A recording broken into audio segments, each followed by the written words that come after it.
Well, let's talk more about this controversial agreement and bring into the conversation Jaroslav Lipschitz, member of the Internet Society in Poland. Jaroslav, good evening.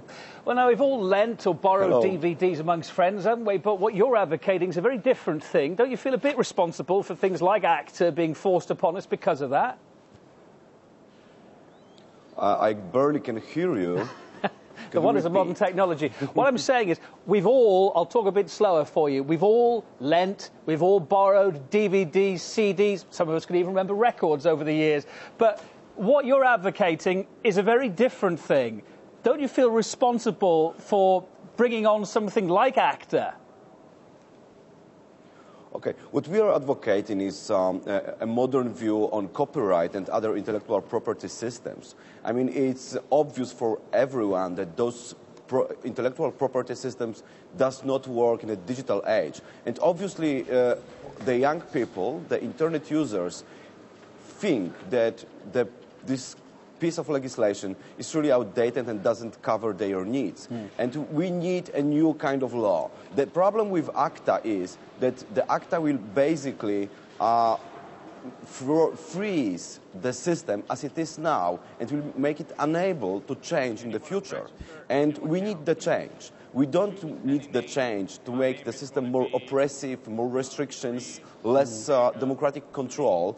We need a system which is flexible and which adapts to the innovative economy. Okay. And we are really afraid that this system will not come. All right, okay.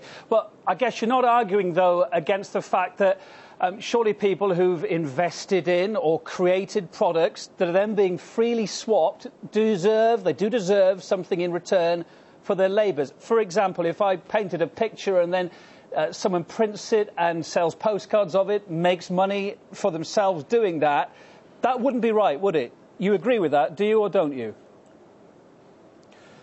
We think that it's not really, the internet doesn't work like that. I mean, on the internet, we are the active consumers in the same time as we are active producers. We communicate with other people. We receive messages and we send messages. And we very often send messages which we didn't create. Someone else created the message we want to forward to other people.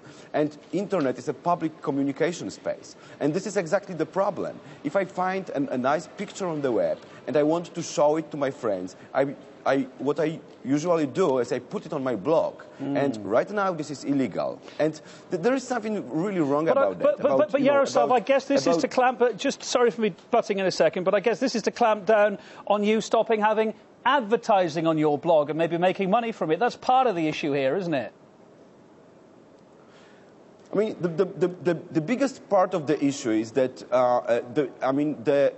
for most of the people, I mean, the money are really not involved. What the people do, those are things not on the commercial scale.